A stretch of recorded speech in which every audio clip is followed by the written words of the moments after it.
আসসালামু আলাইকুম বন্ধুগণ, আজকে চলে এসেছি আরেকটি রান্নার ভিডিও নিয়ে। আর আজকের ভিডিওতে আমি দেখাবো যে ভেন্ডির কালার না চেঞ্জ করে কিভাবে সবুজ সবুজ রেখে ভাজি করতে হয়। সকল টিপস সহ আজকে বলে দেব পারফেক্টভাবে ভেন্ডি রেসিপির।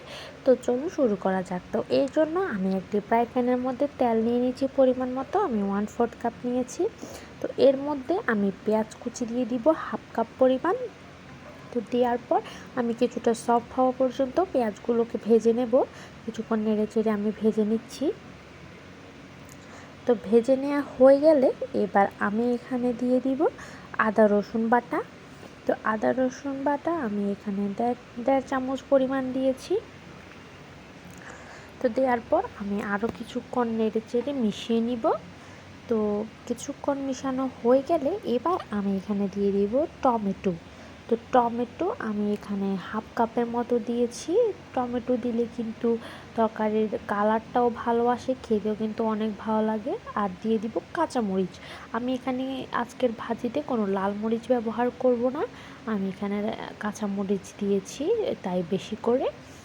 তো কাঁচামরিচের ঝালটাই থাকবে, তো এই জন্য আমি কাঁচামরিচ একটু বেশি দিয়েছি। তো এরপর কিছুক্ষণ নেড়ে চেড়ে আমি এখানে গুঁড়ো মশলা দিয়ে দিব। তো গুঁড়ো মশলার মধ্যে আমি এখানে হলুদ গুঁড়ো দিয়ে দিব হাফ চামচ থেকে কম, 1/4 টিস্পুন বলতে পারেন। তো গরম মশলা দিয়েছি হাফ টিস্পুন, আর লবণ দিয়েছি স্বাদ মতো। তো শুধু এই মশলাগুলোই আমি ব্যবহার করব ভাজিতে।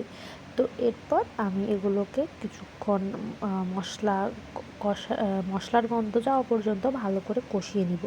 তো কষানো হয়ে গেলে এবার আমি এখানে ভেন্ডিগুলো দিয়ে দিব। তো ভেন্ডি আমার এখানে 3 কাপের মতো হয়েছে। তো 3 কাপ ভেন্ডি আমি মশলার সাথে মিশিয়ে নিব আর 2 মিনিট বা 3 মিনিটের মতো রান্না করব। আর এই রান্নাতে আপনারা কিন্তু ঢাকনাটা একেবারেই দিতে যাবেন না, ঢাকনা দিলে কিন্তু তরকারির কালারটা একেবারে নষ্ট হয়ে যাবে। ঢাকনা খোলা রেখেই দিবেন। তো আমার 5 মিনিট পর আমি এখানে দিয়ে দিব কিছু আলু কুচি। আপনারা চাইলে এটা স্কিপ করতে পারেন, তবে আলু কুচি দিলে ভেন্ডির স্বাদটা কিন্তু বেড়ে যায়। তো আলু কুচি আমি হাফ কাপের মতো দিয়েছি। তো দেওয়ার পর আমি আলতো হাতে নেড়ে নেড়ে মিশিয়ে নিব। তো নাড়ার সময় আপনারা খেয়াল করবেন আলতো হাতে নাড়বেন, বেশি জোরে নাড়তে গেলে কিন্তু ভেন্ডির বিচিগুলো বের হয়ে যাবে। তো এরপর মিশিয়ে নিয়ে আমি প্রায় 9 থেকে 10 মিনিটের মতো মিডিয়াম লো আঁচে রান্না করেছি। তো আমার পারফেক্টলি হয়ে গেছে, একদম সিদ্ধ হয়ে গেছে, মশলা সব কিছু একেবারে পারফেক্টলি হয়ে গেছে। আমার রান্নাও একেবারে কমপ্লিট হয়ে গেছে।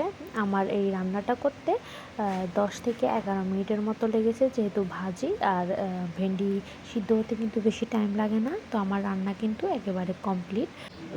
আমার এই রেসিপিটি ফলো করে আপনারা ভাজি করবেন, তাহলে কিন্তু ভেন্ডির কালারটা একেবারেই পরিবর্তন হবে না। আমি আপনাদেরকে দেখিয়ে দিচ্ছি যে আমার ভেন্ডি কালারটা কিন্তু একেবারেই চেঞ্জ হয়নি, পারফেক্ট আছে। আপনারা কিন্তু ভেন্ডি ভাজির সময় একেবারেই পাতিলে ঢাকনা দিতে যাবেন না, তাহলে কিন্তু কালারটা একেবারে ডিসকালার হয়ে যাবে। তো আজকে এই পর্যন্ত, আল্লাহ হাফিজ সবাইকে।